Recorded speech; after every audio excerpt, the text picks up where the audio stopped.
Leonardo Pressi. Um minutinho, gente. Agora sou eu que estou aqui com um pequeno problema. Ok, agora está certo. Intitulada Geodiversidade e Inventário do Patrimônio Geológico da Serra dos Pinhaços, no norte de Minas Gerais. A banca é formada pelos seguintes docentes: a Marjorie Nolasco, da Universidade Estadual de Feira de Santana, professora doutora Úrsula Rusques de Azevedo, da Universidade Federal de Minas Gerais, professora doutora Alice Fernanda de Oliveira Costa, da Universidade Federal de Ouro Preto, professora doutora Adivane Terezinha Costa, da Universidade Federal de Ouro Preto, e por mim, Paulo de Tarso Amorim Castro, também da Universidade Federal de Ouro Preto. O Leonardo conhece as normas, está ciente dos tempos disponíveis. Então, de imediato, Leonardo, eu vou passar a palavra a você. Anteriormente, agradecer a todas as pessoas presentes e aos membros da banca por terem aceito o convite e disponibilizado o tempo para a leitura. Muito agradecido. Leonardo, é com você agora. Beleza, obrigado, professor. Inicialmente, eu agradeço também a presença de todos e vou, então, aqui compartilhar minha tela. Caso tenha algum problema ou com áudio ou com os slides, eu peço a gentileza que vocês me avisem, né? Então,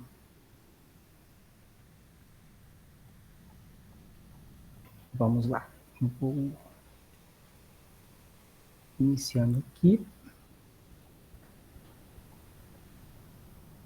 Então, novamente, obrigado pela presença de todos. Então, eu inicio agora a apresentação da minha tese, que, como o professor Paulo mencionou, né, tem o título de Geodiversidade e Inventário do Patrimônio Geológico da Serra dos Pinhaços, no norte de Minas Gerais.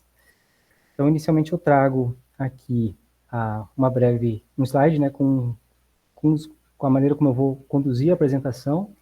Então, inicialmente, eu faço uma breve introdução com a localização da área de estudo, os objetivos, né, e menciono aqui os materiais e métodos utilizados, para em seguida passar, então, para a apresentação dos resultados. Inicialmente falando sobre os resultados do inventário do patrimônio geológico, a seguir abordar os serviços ecossistêmicos associados à geodiversidade e a avaliação do valor ecocêntrico da geodiversidade, e, por fim, mencionando, né, discutindo as ameaças da geodiversidade aos serviços ecossistêmicos.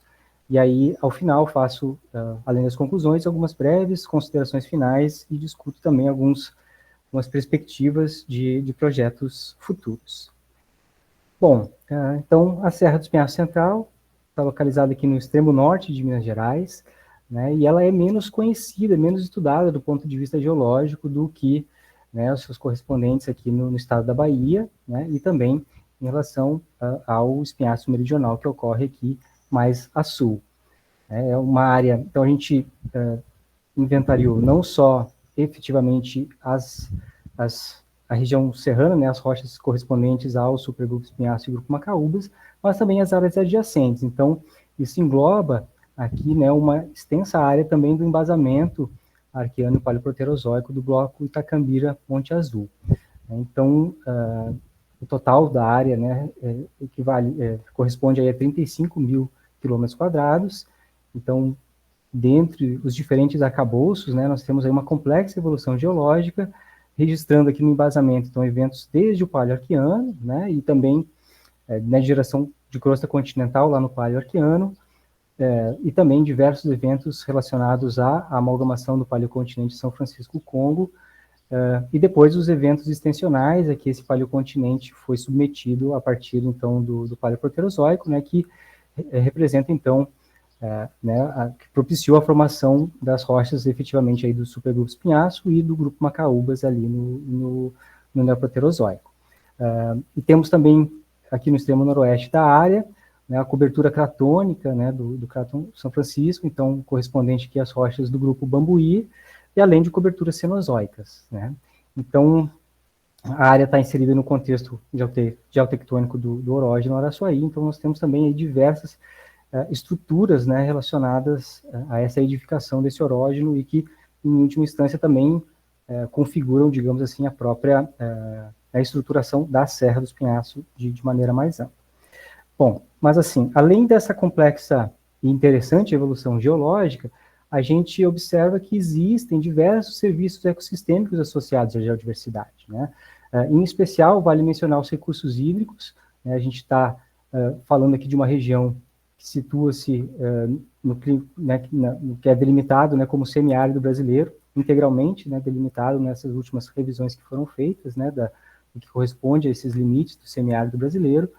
E aí é interessante a gente observar que, inclusive, né, essa importância ecossistêmica, digamos assim, também reflete a própria criação de diversas das unidades de conservação de proteção integral que nós temos no território, né? Então, né, os recursos hídricos aliados à biodiversidade, né, foram, digamos assim, os motivadores que levaram à criação dessas unidades de conservação. Então, a própria Serra do Espinhaço, né, então também pelo seu elevado endemismo, né, foi reconhecida, né, pela delimitação aqui da reserva da biosfera da Serra do Espinhaço. Então, né, isso, mais uma vez, só para salientar a importância ecossistêmica dessa região. E um fator que nos traz uma certa preocupação é justamente as perspectivas de intensificação, né, desse clima semiárido e uma eventual escassez hídrica, considerando as projeções aí para as próximas décadas, né? Então, isso requer uma atenção do ponto de vista de gestão territorial. Bom, passando então aos objetivos, né, o projeto teve como objetivo geral realizar o levantamento do patrimônio geológico das áreas correspondentes à Serra do Espinhaço e adjacências na mesorregião norte de Minas, identificando os serviços ecossistêmicos associados, bem como as ameaças à geodiversidade. E como objetivos específicos, então, a gente tem a realização desse inventário, né, dos geossítios e dos principais sítios da geodiversidade na área proposta, né, baseando-se essencialmente no método proposto por Gray, então realizando também então essa avaliação qualitativa e quantitativa. Também o objetivo de avaliar o valor ecocêntrico dos geossítios e sítios da geodiversidade, né, utilizando o método de Silva e Mansur.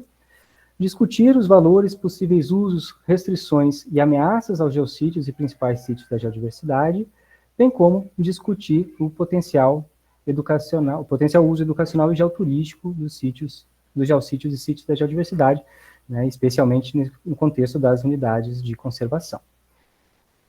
Além disso, identificar e discutir os serviços ecossistêmicos associados à geodiversidade e também as ameaças à geodiversidade e aos serviços ecossistêmicos. E aí, por fim, então, sugerir, né, a inserção dos geossítios né, no cadastro, né, no geossítio, no cadastro que é conduzido, então, pelo Serviço Geológico do Brasil, com a intenção de contribuir, então, para a elaboração de um inventário do patrimônio geológico nacional. Então, passando para os materiais e métodos, como eu mencionei, né, o inventário foi baseado, essencialmente, no inventário dos geossítios e sítios da geodiversidade, baseia-se no método de Brilha, porém, né, foi utilizado justamente o aplicativo do Serviço Geológico do Brasil. Então, né, o Serviço Geológico do Brasil propôs algumas adaptações visando adequar a realidade brasileira, então, alguns dos critérios foram levemente alterados, né, pelo Serviço Geológico do Brasil quando a gente compara com a metodologia ali proposta por Brilha. Mas, essencialmente, a gente tem, então, a avaliação do valor científico, né, avaliação do potencial valor educacional, potencial valor turístico e também o risco de degradação desses sítios. A avaliação do valor ecocêntrico da geodiversidade, então, pelo método proposto por Silva e Mansur, avalia 4 tipos de valor, né, valor de equilíbrio ecológico, valor de registro e o valor antrópico. Para complementar a avaliação de risco, né, do método de Brilha, a gente utilizou a avaliação em 2 níveis propostas aqui por Kobalikova e Balkova em 2023, onde, né, essa avaliação de risco, né, de ameaças é feita em 2 níveis, tanto a nível de sítio como também para a área de entorno, né? Então, isso é interessante para a gente avaliar, eventualmente, algumas ameaças potenciais, seja num espectro de médio a longo prazo, ou também avaliação no que se refere às ameaças à geodiversidade no sentido mais amplo, né, não apenas a nível do sítio especificamente. E a avaliação qualitativa da geodiversidade dos serviços ecossistêmicos foi realizada, então, baseando-se nas discussões feitas por Gray, né, onde são propostos 25 bens e processos relacionados a 5 tipos de serviços ecossistêmicos. E essa avaliação qualitativa, né, foi feita, então, né, relacionada aos serviços ecossistêmicos e ameaças de biodiversidade, foi feita no ambiente SIG, né, utilizando aí o software QGIS, onde foi feito, né, o cruzamento, né, das bases de dados disponíveis. Então, desde os mapas geológicos disponíveis nas diferentes escalas, né, como também o mapa da geodiversidade do estado de Minas, o mapa de solos, uma publicação mais recente aqui do Serviço Geológico do Brasil, né, com o projeto Águas do Norte de Minas, e foi utilizado também né, os dados disponibilizados pela plataforma de infraestrutura de dados espaciais do Sistema Estadual de Meio Ambiente e Recursos Hídricos de Minas Gerais.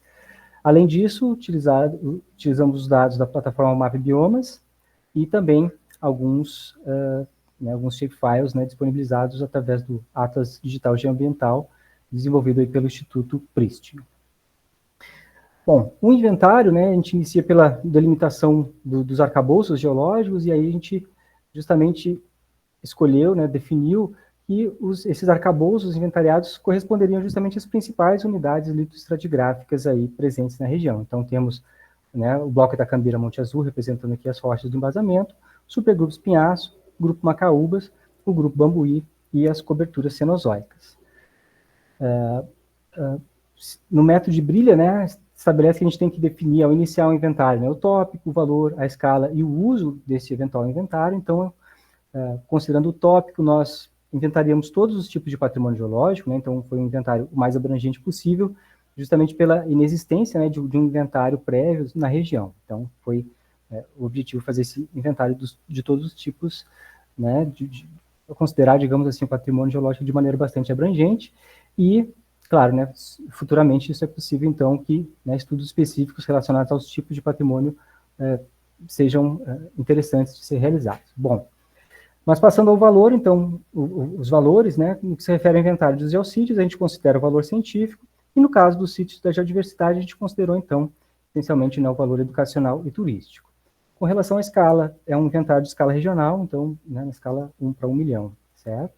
E com relação ao uso, né, desse inventário, então, a intenção é que, no que se refere ao patrimônio geológico, né, os geossítios, nós tenhamos, a gente visa, então, a geoconservação, e no caso dos sítios da geodiversidade, seria o uso educacional e turístico. Então, efetivamente, né, o inventário se inicia também com a revisão bibliográfica dos estudos que já foram realizados na região, e posteriormente o contato justamente com os pesquisadores que desenvolveram, né, essas pesquisas. Então, nós tivemos um contato mais próximo aí com 6 pesquisadores, né, onde a partir disso a gente fez uma pré-seleção de sítios que foram então avaliados qualitativamente em campo e posteriormente, né, voltando, né, no pós-campo, foram avaliados quantitativamente. Então, é importante mencionar que a escolha também dos sítios, né, levou muito em consideração o critério de acessibilidade, né, proximidade com estradas, com rodovias, com locais de estacionamento, né, uma vez que, inclusive, né, por boa parte da região, as condições não são muito fáceis, as condições de acesso não são tão fáceis. Bom, mas então, feitas essas etapas, então foram definidos aí 28 eventos representativos da evolução geológica da região, então com os escolhidos 28 sítios, né, representativos desses eventos. Então, 14 deles foram classificados como geossítios e 14 como sítios da geodiversidade. Então, muito rapidamente, né, vou mencionar esses 28 eventos divididos pelos arcabouços geológicos. Então, inicialmente, começando aqui, né, pelos mais antigos, né, o embasamento. Então, nós temos aí 7 eventos, né, 7 registros, onde alguns deles classificados como geossítios, né, é interessante destacar aqui os gnáceos do complexo Porteirinha, que são as rochas mais antigas que nós temos na região, né, então evidenciam essa geração de crosta lá no Paleoarqueano, geração de crosta continental lá no Paleoarqueano, e depois, né, esse bloco, né, ele registra diversos eventos aí relacionados à amalgamação do Paleocontinente de São Francisco com. Então, destacando que, né, 2 desses eventos também são classificados como geossítios, né, o Plutão Barrocão e a sequência vulcano-sedimentar ali do grupo Riacho dos Machados. E aí, por fim, né, os 2 últimos eventos, os eventos 6 e 7, correspondem já a uma fase de estabilização aí do Paleocontinente de São Francisco com. né, ao final do Paleoproterozoico. E aí a gente tem um período de cerca de 300 milhões de anos de certa estabilidade tectônica, né, onde, após esses 300 milhões de anos, nós temos esse paleocontinente, então, sendo submetido a sucessivos eventos extensionais a partir ali do final do Paleoproterozoico.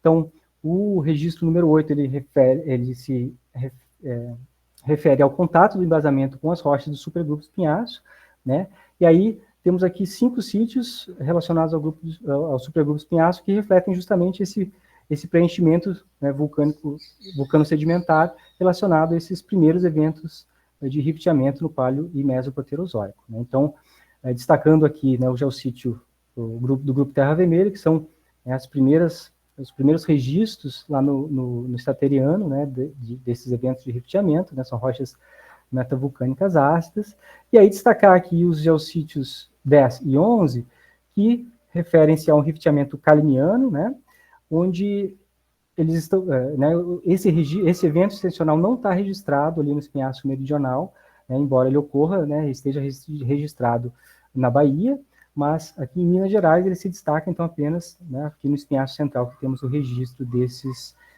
eventos extensionais. E aí, os dois últimos, né, também são sítios bastante relevantes, bastante interessantes. O Cânion do Talhado, aqui o número 12, por ser o único local no norte de Minas onde nós temos a exposição completa, digamos assim, da estratigrafia, né, dos supergrupos pinhaços, da base até o contato com Macaúbas, né, e o número 13, que é um importante geossítio, né, correspondente ao patrimônio geomineiro, por ser a primeira ocorrência a nível mundial onde diamantes foram identificados em rocha, né. Então, temos aqui as fotos, né, relacionadas a estes sítios, né. Bom, no Neoproterozoico, os eventos extensionais, aqui o paleocontinente de São Francisco do Congo, continuaram, né?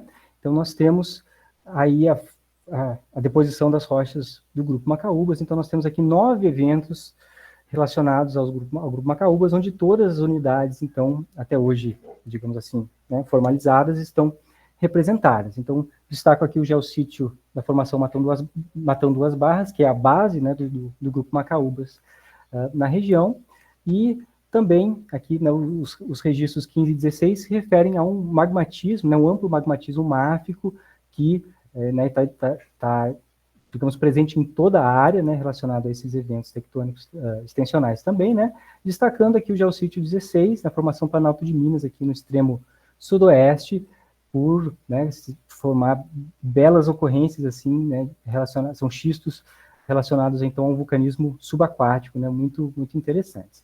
E aí, por fim, né, os registros 17 e 18, já relacionados a uma deposição ainda no contexto pré-glacial, né, isso é importante destacar, né, o grupo Macaúbas, a gente tem sequências tanto pré-glaciais, glaciais e pós-glaciais, então, os registros 17 e 18, então, referem-se aí, né, tanto aqui no caso, deposições em ambientes marinhos, né, mas num contexto pré-glacial.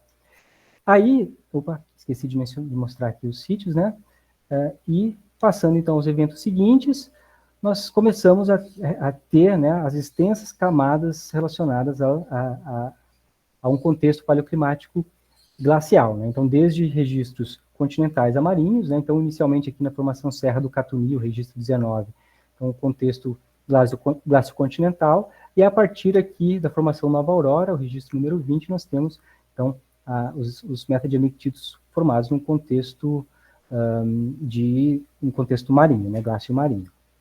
E aí, os registros 21 e 22 são classificados como geossítios, né, da formação Chapada Acauã. Então, é interessante que, né, a Chapada, o sítio 21, o geossítio 21, representa, então, né, metadiamictitos, a última sequência de metadiamictitos, né, e aí justamente na formação Chapada do Acauã Superior a gente já tem uma transição, então, para um contexto pós-glacial.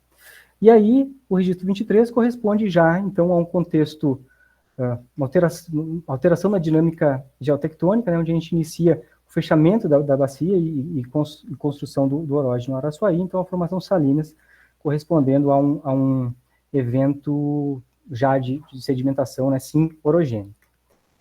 Certo? E aí, com relação ao grupo Bambuí, temos um sítio que foi selecionado, no extremo aqui noroeste da área de estudo, né, da formação Gurutuba, que corresponde, então, aos estágios tardios da evolução da bacia Bambuí. Então, umas brechas muito interessantes que temos lá no topo da Serra do Gurutuba. E aí, os registros 25 e 26, já fortemente relacionados, então, a essa inversão tectônica, né, proterozoica, né, a construção do orógeno Araçuaí, onde, né, o sítio da geodiversidade número 25 aqui ocorre lá no Parque Estadual Caminho dos Gerais, né, são cristas de quartzitos subverticalizadas muito bonitas, né, muito interessantes, e aqui o geossítio 26, no que se refere a uma circulação de fluidos hidrotermais relacionados à orogênese que levaram à mineralização, então, de ametista, né, da variedade praseolita, então, um local com interesse mineralógico, né, pela raridade dessa ocorrência, mas também configura um importante patrimônio geomineiro, né, uma mina subterrânea que operou por várias décadas lá na região. E aí, finalizando, então, os eventos, temos 2 sítios relacionados às coberturas cenozoicas. Então, um geossítio de grande relevância científica, aqui o registro número 27, que são as paleotocas do Vale do Esmeril, né, são paleotocas da megafauna, então, que ocorrem nas rochas da formação Nova Aurora, né, metadimictitos ferruginosos, e na interface, né, com as cangas ferruginosas que cobrem, então, essas rochas. Então, o geossítio está nessa interface, e é interessante a gente observar né, não só a abundância das paleotocas nessa região, mas também a presença né, das marcas de garra e outras evidências que permitem fazer diversas interpretações aí sobre, né, o comportamento desses organismos, né? E aí, por fim, o sítio da geodiversidade aqui das turfeiras, né, que ocorrem nas áreas de topo da Serra dos Pinhaços, né, e que são organossolos aí que podem fornecer informações paleoclimáticas e paleoambientais aí, pelo menos nos últimos 40 mil anos. Bom, então, quanto ao inventário, esses foram os 28 eventos, os 28 sítios representativos, né? E aí a gente passa, então, a conversar um pouquinho sobre algumas particularidades relacionadas à avaliação quantitativa. Então, aqui eu identifico os pontos que foram classificados como geossítios, né? É interessante a gente destacar, então, que todos, né, são classificados como um geossítio, são geossítios de relevância nacional, embora alguns deles apresentem pontuação já muito próxima ao limite do que possa ser considerado, né, um patrimônio geológico de relevância internacional. Agora, um aspecto interessante é que, em geral, né, o potencial uso educacional é sempre muito elevado, em grande parte mais elevado, inclusive, né, do ponto de vista da pontuação, do que o valor científico, né? E aí trago aqui também, aqui fica um pouquinho mais fácil de ver essa comparação. Importante destacar também que o potencial uso turístico é sempre mais baixo, né, do que o potencial uso educacional. E aí eu destaco aqui em vermelho os sítios que se situam dentro de unidades de conservação, né, justamente porque são esses locais, a nosso ver, né, que seriam mais interessantes do ponto de vista de realização, mais propícios hoje, mais adequados para a realização de atividades educacionais e geoturísticas. Tá? Não foi o objetivo do projeto, o objetivo principal, mas dada a importância do patrimônio geomineiro, a gente fez algumas considerações iniciais, né? Então, o mais importante patrimônio geomineiro da área de estudo, sem dúvida alguma, é a região de Grão-Mogol, né, onde os diamantes foram descobertos lá em 1780, mas o maior destaque se refere justamente à descoberta, então, desses diamantes em rocha, lá em 1841. Né? E é interessante a gente destacar, né, que, assim, bom, os diamantes foram inicialmente descobertos, né, aqui no leito do rio Itacambiruçu, né, um rio, uma vazão bastante expressiva, né, especialmente em épocas de chuva, né, mas que, então, temos estruturas que são muito diferentes do que nós encontramos na serra, né, que ocorre logo a norte, que é onde foi depois descoberta a Pedra Rica. Né? Então, quando a gente olha justamente aqui as estruturas, né, de origem garimpeira aqui no leito do rio Itacambiruçu, a gente observa a existência de muros construídos, né, com extensões de dezenas de metros, né, e por vezes canais artificiais também que alcançam aí centenas de metros, às vezes até atingindo mais de 1 quilômetro de extensão, né, que justamente foram construídos para viabilizar, então, essa atividade garimpeira no leito do rio Itacambiruçu. Então, estruturas de grande porte, né?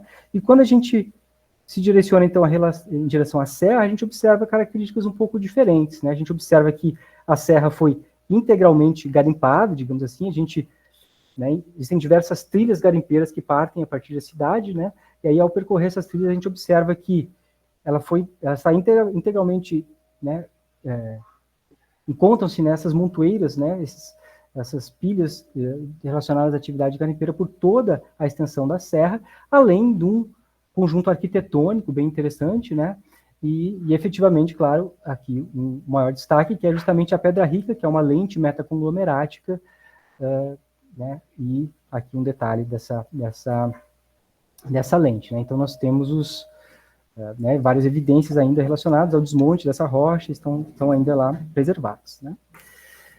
Bom, fazendo algumas discussões aqui relacionadas à avaliação quantitativa, destaco que 2 dos sítios inventariados já haviam sido previamente inseridos lá no aplicativo GeoCity, né? E a gente destaca uma diferença bastante grande na pontuação encontrada no presente trabalho e na pontuação que consta lá no GeoCity, né? E aí, avaliando, né, né, o método, da forma como o GeoCity está estruturado, onde são várias etapas, né, de avaliação, digamos assim. Então, inicialmente, os dados são, né, inseridos na plataforma, eles ficam em análise, caso não exista ainda, né, nenhuma avaliação prévia lá pelos técnicos do Serviço Geológico do Brasil. Quando eles são consistidos, né, você já tem aí uma primeira avaliação, ainda que não seja uma avaliação detalhada, mas efetivamente, né, a gente poderia considerar os resultados, né, dos sítios que são validados e consistidos. Então, isso mostra, né, quando a gente observa, né, a totalidade lá também, não só desses dois geossítios que encontram-se apenas na fase, nessa avaliação preliminar dos dados, né, que são considerados geossítios consistidos, né, não teve ainda a avaliação específica, né, de profissionais que tenham atuado efetivamente, né, que tenham realizado pesquisas na região. Então, assim, quando a gente analisa o universo dos 605 sítios cadastrados lá, a gente observa que apenas 5 deles, né, encontram-se validados e homologados. Então, realmente, digamos assim, que a gente poderia, né, considerar esses dados robustos o suficiente para, né, para fins de estudos e consideração efetiva, né? Então, 266 sítios estão na etapa são sítios consistidos, né, que carecem, então, essa avaliação né, mais aprofundada, e 337 sítios encontram-se em análise. Então, a gente tem ainda, né, essa necessidade, né, de que seja realizado esse esforço de validação e homologação dos sítios que lá estão cadastrados, né, e uma vez que isso ocorra, então é preciso também, né, que exista, seria desejável que existisse uma revisão periódica, justamente porque novos estudos podem ser realizados e alterariam, então, essa avaliação, os resultados da avaliação quantitativa. Bom, passando, então, agora para a discussão sobre serviços ecossistêmicos, né, e o valor ecocêntrico da geodiversidade. Então, esse foi um capítulo, né, que a gente buscou conciliar, associar as perspectivas éticas, né, uma visão ecocêntrica e uma visão antropocêntrica, certo? E, bom, com relação à identificação dos serviços ecossistêmicos, né, que seria essa perspectiva antropocêntrica, né, a gente identifica que dos 25 bens e processos que foram listados por Gray, 12 se destacam aqui nessa região do Espinhaço Central, certo? Então, né, a gente vai efetivamente discutir alguns que são mais relevantes dentre esses 12, né, mas não significa que outros, né, não estejam presentes, mas esses são, digamos assim, os que se destacam no contexto da área de estudo. Então, inicio essa discussão apresentando aqui os serviços relacionados aos recursos hídricos, justamente, né, pelo contexto climático da região, né, a água é muito importante aqui no norte de Minas, e aí, bom, inicialmente, justamente a questão né, de abastecimento, né, das comunidades, das cidades aqui da região. Então, a gente observa que tem características distintas, né, com relação a esse serviço de provisão de água, né. Então, um aspecto é a construção de barragens. Existem muitas barragens na região, justamente, né, porque nós temos muitos rios que diminuem a sua vazão quando não secam completamente, aqui na época seca, né. Então, a construção de barragens garante esse fornecimento, além de viabilizar, eventualmente, até projetos de fruticultura irrigada, enfim. Mas o fato é que a construção dessas barragens, ou da maior parte delas, né, só foi possível justamente pela existência das estruturas geológicas relacionadas à edificação ali do Orógeno Araçuaí. Então, né, a gente observa aqui na barragem Bico da Pedra e na barragem de Gambeleiras que a construção aproveita, então, a existência de cristas de quartzito e metadiamictitos, né, para que esses barramentos possam ser construídos. Bom, outra forma, né, de abastecimento é a captação direta. Isso se observa mesmo dentro de unidades de conservação, que é até um tanto interessante. Quando a gente entra nos parques, a gente identifica, né, muito frequentemente essas tubulações aqui que abastecem as comunidades do entorno.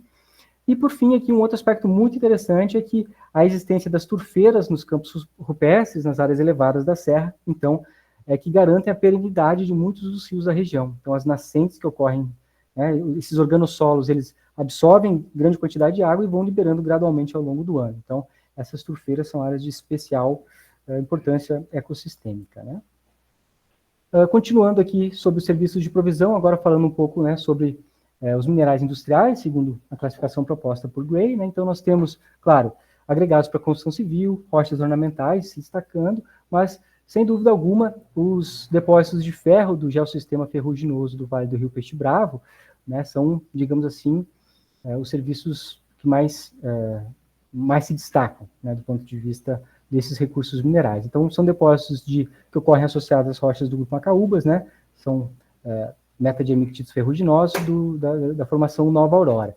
Então, são depósitos de baixo teor, mas formam grandes depósitos.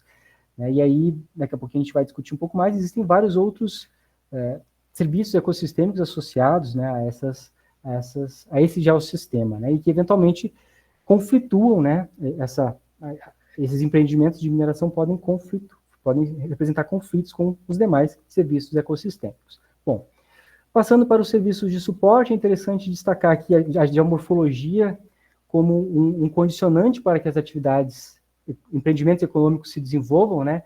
Aí eu destaco aqui alguns empreendimentos que mais recentemente têm sido bastante fomentados aqui na região. Um deles se refere, então, aos empreendimentos de energia renovável, especialmente energia solar, que já estão instalados, né? Então, aqui são esses triângulos em amarelo, né, representam as áreas, os empreendimentos já instalados ou em licenciamento, e eles essencialmente se distribuem, então, nessas áreas de relevo aplainado, que representam justamente, né, a planície são franciscana, as coberturas do Craton São Francisco, né, representadas aqui pelo grupo Macaúbas, né, e coberturas cenozoicas também. Então, temos empreendimentos gigantes, né, alguns dos maiores da América Latina situados aqui na região, por exemplo, esse complexo solar de Janaúba com 4.000 hectares, né, e que encontra-se em expansão. As áreas de relevo mais elevado, né, que correspondem, então, às rochas do grupo Macaúbas e supergrupos Pinhaço, né, as áreas mais elevadas da serra, são buscadas hoje, então, para empreendimentos de energia eólica, por outro lado. Então, nenhum foi efetivamente implantado, construído ainda, mas estão em fases de licenciamento. São tanto aqui no norte da área, como na porção sudoeste aqui da área de estudo. Né? Bom, ainda falando um pouquinho sobre serviços de suporte de regulação, destaco os campos rupestres, né, que ocorrem, então, nessas altitudes superiores a 900 metros, né, que representam, né, propiciam, né, o serviço de provisão de habitat, né, para uma fauna e flora com elevado endemismo. Né? Então, além dessa importância ecossistêmica que é reconhecida justamente pela reserva da biosfera da Serra dos Pinhaços, né, nós temos, então, justamente essas turfeiras que propiciam, né, um serviço importante do que se refere ao ciclo do carbono, né, que por armazenarem imensas quantidades de carbono. Então, só para destacar também aqui essa questão do relevo, né, como um condicionante para a biodiversidade e também para outros serviços ecossistêmicos, né, complementando o que foi previamente mencionado aqui no slide anterior. E aí, destacar também que aqui no extremo norte da área, justamente a serra, né, representa esse divisor entre os biomas né, Caatinga e Cerrado aqui no norte de Minas. Então, a geomorfologia tendo essas implicações do ponto de vista da interação com a biodiversidade. E não só a biodiversidade acaba, né, digamos, sendo influenciada por esses fatores geológicos e geomorfológicos, mas também a ocupação do território, né, pelas diferentes comunidades. Eu trago aqui algumas comunidades tradicionais, né, que foram identificadas na região aqui por Dairel. E é interessante a gente, eu sei que a imagem está com uma resolução um pouquinho ruim, né, extraí essa imagem lá do doutorado dele, mas é interessante que por exemplo, onde ele delimitou aqui com a área de abrangência das comunidades quilombolas, que os quilombos são franciscanos, que são em vermelho, correspondem justamente a essas áreas apainadas do grupo Macaúba, do grupo Bambuí e das coberturas cenozoicas, né? Já, por exemplo, onde ele delimita o território dos catingueiros, né, nós temos justamente as áreas deprimidas aqui que correspondem às áreas do embasamento, né, do bloco Tacambira-Monte Azul. Já o território dos geraizeiros, ele corresponde às áreas mais elevadas da serra e também algumas áreas aplainadas, né, mas essencialmente nessas áreas elevadas correspondem então às rochas do supergrupo Espinhaço e grupo Macaúbas. Então, uma íntima relação, né, entre fatores geológicos, geomorfológicos e também as características culturais das comunidades tradicionais que ocuparam e se adaptaram, né, a esses territórios. Além desse aspecto, é importante destacar a qualidade ambiental, né, o serviço de qualidade ambiental, né, e o eventual potencial relacionado ao geoturismo, né, e destacando que justamente as áreas da Serra dos Pinhachos representam hoje as principais. A serra é a principal área de lazer, digamos assim, das comunidades que né, estão distribuídas na região, tanto na serra como adjacentes à serra, né? Bom, passando então para a avaliação do valor ecocêntrico da geodiversidade, a gente aplicou então um método proposto por Silva e Mansur. Então, nessa avaliação dos valores de equilíbrio, valor ecológico, valor de registro e valor antrópico, a gente observa que existe uma grande variação com relação a esse valor ecocêntrico. Quando a gente olha os dados, né, a gente observa que justamente o valor ecológico é o que representou a maior diferença nesses poucos sítios aqui que apresentaram um valor bastante elevado, né, do ponto de vista do valor ecocêntrico. Isso não é à toa, isso reflete justamente sítios que ocorrem dentro de unidades de conservação, ou então sítios que já um sítio que ocorre num local onde já foi realizado um levantamento de fauna e flora mais específico, né? É importante destacar que esse valor ecológico ele é relativamente baixo, porque grande parte da área também carece de outros estudos relacionados à biodiversidade e à importância ecossistêmica de maneira mais ampla, né? Mas é importante destacar também que, de maneira geral, a gente não teve aí não observa uma relação direta entre o valor científico e o valor ecocêntrico da geodiversidade, né? O que não é justamente, digamos assim, de certa forma esperado que não exista essa relação, uma vez que são perspectivas diferentes, né, de avaliação desses sítios. São olhares diferentes. De todo modo, é interessante a gente constatar que os dois sítios que apresentaram maior valor ecocêntrico também são sítios que apresentam um elevado valor científico.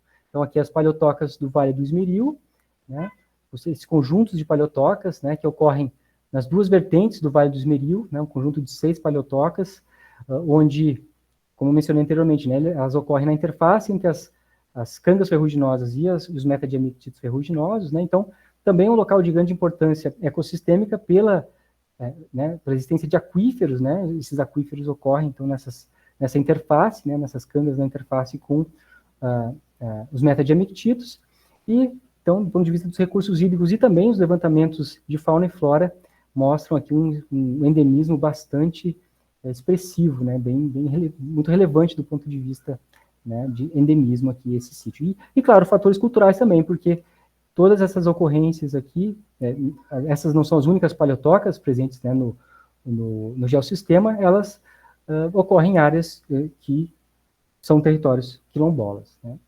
E o cânion do Talhado, então, importante não só pela posição da estratigrafia, de toda a estratigrafia do supergrupo Espinhaço, mas também por ser, claro, né, está dentro de um parque estadual, nós temos aqui a relevância do ponto de vista da biodiversidade também, mas também culturalmente muito importante por ser justamente uma das únicas passagens naturais, digamos assim, para se cruzar a serra. Então, é um caminho de tropeiros, né, tradicional de tropeiros, onde também hoje se identificam várias manifestações culturais. Então, é interessante que esses dois sítios, né, eles agregam aspectos científicos do ponto de vista da geologia, né, do patrimônio geológico, aspectos importantes do ponto de vista ecossistêmico e também culturais bastante interessantes.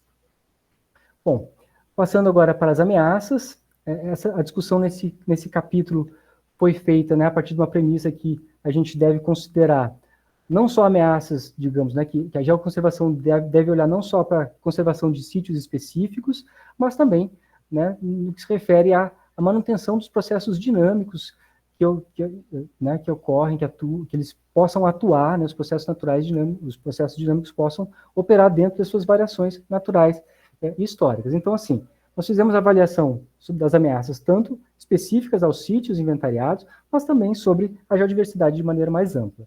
E aí a gente conclui que as principais ameaças referem-se à mineração, né, e também a empreendimento de energia, inclusive esses empreendimentos de energia renovável. Então, afetando tanto sítios específicos como serviços ecossistêmicos e a geodiversidade de maneira um pouco mais ampla, né? E aí temos, essas são, digamos assim, ameaças mais recentes e que se somam a ameaças históricas, digamos assim, né, que ocorrem há décadas ou mesmo séculos, que se referem às modificações no uso e cobertura do solo, principalmente relacionadas aí à atividade agropecuária, né? E, por fim, as mudanças climáticas que intensificam, digamos assim, os impactos relacionados podem potencializar os impactos decorrentes, né, das demais ameaças. Então, a nível de sítio, a gente traz aqui os resultados inicialmente da avaliação do método de Brilha, né, onde 6 sítios foram identificados com um elevado risco de degradação, 18 deles considerado um risco moderado. Quando a gente olha a avaliação, né, do método de Kubalikova e Balkova de 2023, a gente observa que 10 sítios foram ameaçados, se encontrariam ameaçados, né? Dentre esses 10, 4 deles coincidem com esse elevado risco identificado ali pelo método de Brilha, e 6 foram considerados de risco moderado. E destaco, né, que 2 sítios aqui, o Vale do Esmeril e as Turfeiras do Gerais Santana, né, não foram identificados utilizando esse método de Kubalikova, não apontou esses 2 sítios como ameaçados, embora, né, o método de Brilha, então, tenha identificado como um risco elevado. Então, é interessante, né, que as metodologias, embora a gente observe aqui no gráfico, né, que possa, de certa forma, as metodologias se complementam, né, nessa avaliação a nível de sítio, nós temos algumas especificidades nos métodos que são interessantes, então, justamente para a gente ter uma avaliação mais completa. Então, é interessante que sejam utilizados, né, uma diversidade de métodos para avaliação dessas ameaças. No que se refere ao segundo nível, né, do método de Kubalikova e Balkova, então, ele se refere às ameaças no entorno, né, no entorno desses sítios. Então, na verdade, a gente tem aqui uma matriz, né, de impactos relacionados à probabilidade de ocorrência de um eventual impacto e a intensidade do impacto. Então, o que nós fizemos foi, para os 28 sítios inventariados, nós delimitamos um raio de 5 quilômetros no entorno desses sítios para avaliar, então, eventuais ameaças.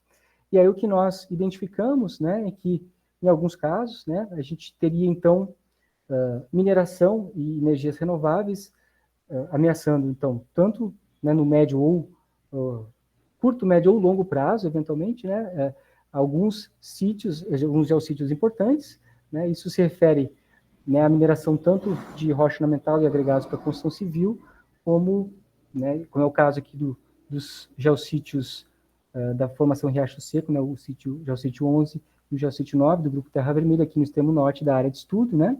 Então, importante destacar aqui, com relação à mineração, a gente colocou apenas, né, os processos minerários que encontram-se, digamos assim, em um estágio mais avançado. Se nós colocássemos as áreas que encontram-se em requerimento de pesquisa, nós teríamos aí, né, um universo ainda maior. Então, a ideia foi cercar um pouquinho mais, né, nas ameaças mais, digamos assim, iminentes.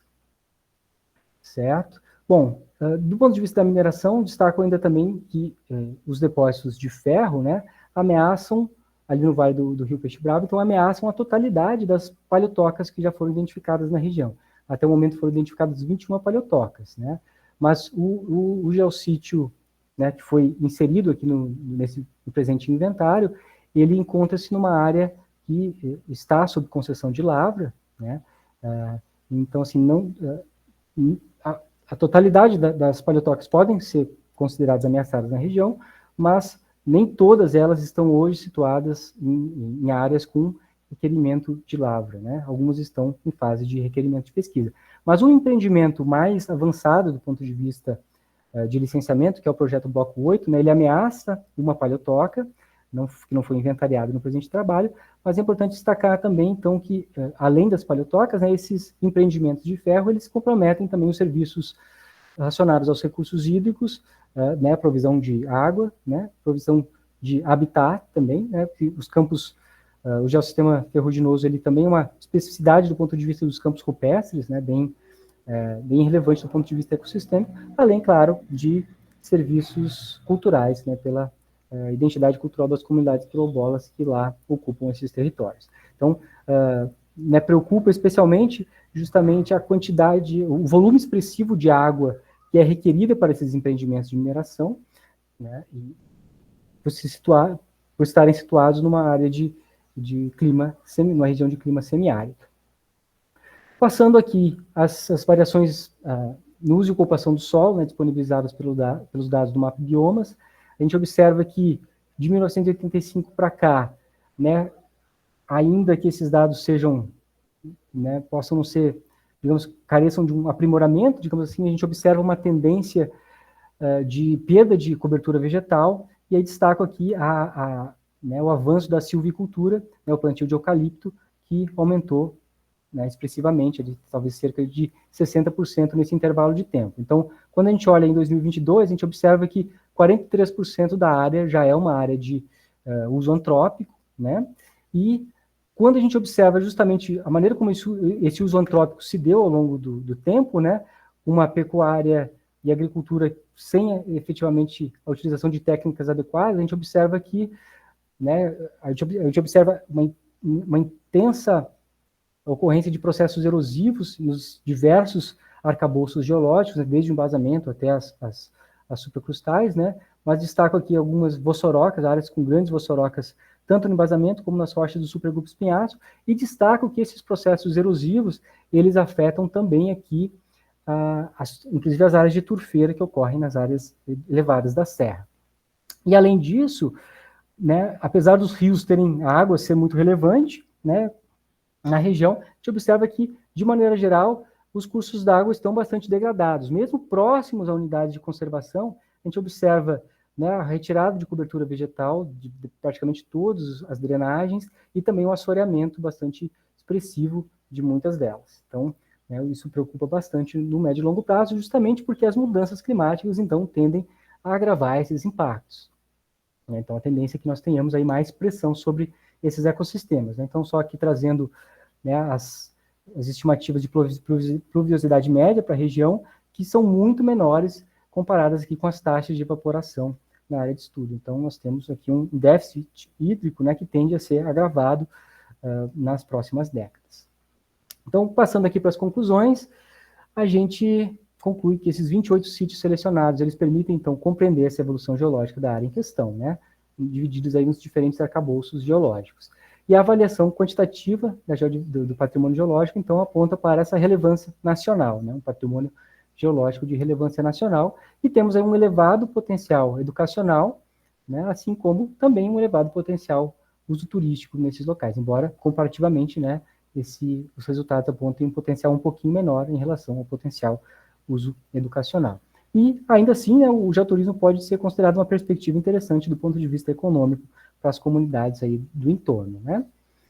Avaliando as metodologias de risco, né, relacionadas especificamente aos geossítios, a gente conclui que 4 sítios, né, necessitam de uma estratégia de geoconservação. Então, o grupo Terra Vermelha, aqui o geossítio número 9, do arcabouço do supergrupo Espinhaço, formação, os geossítios 9 e 10, correspondentes ao supergrupo Espinhaço, formação Matão Duas Barras, que é do grupo Macaúbas, e o Vale do Esmeril, né, nas coberturas cenozoicas.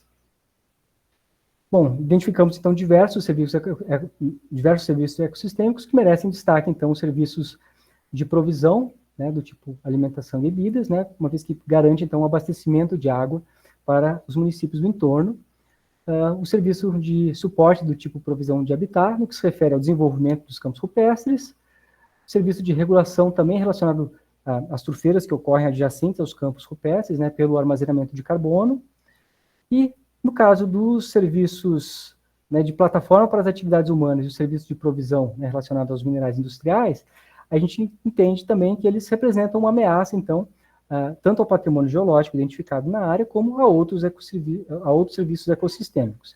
Então, e a mineração de ferro no Vale do Peixe Bravo é considerada, então, a principal ameaça potencial.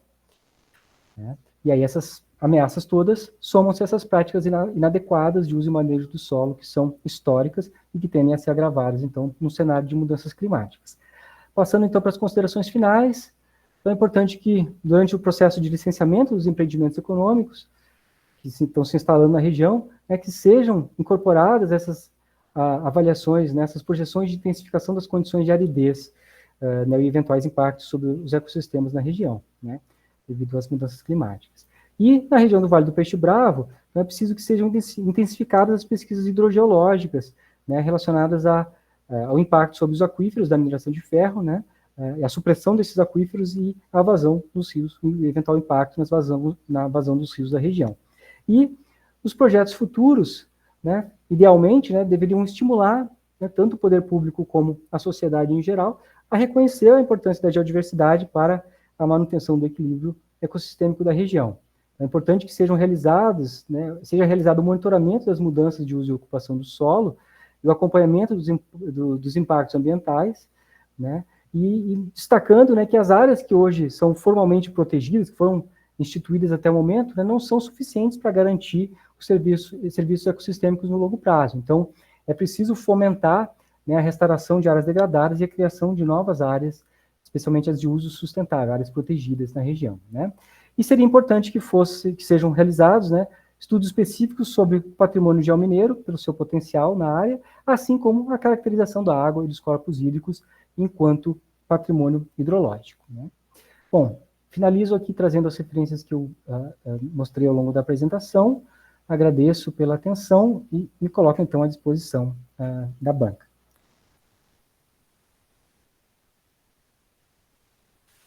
Ok. Obrigado, Leonardo, pela apresentação. Vamos, de pronto, passar para as considerações dos membros da banca, né? E eu vou pedir que se inicie por meio da pessoa que conhece a geologia dura, geologia clássica mais profunda da região, que é a professora doutora Alice Fernanda Costa. Alice, peço que você faça suas considerações aí e agradeço a sua disponibilidade para estar presente aqui. Obrigado. Parece que a Divane levantou a mão, Paulo. A Divane? Não, foi sem querer. Eu queria colocar uma reação. Tá certo. Então tá, bom dia.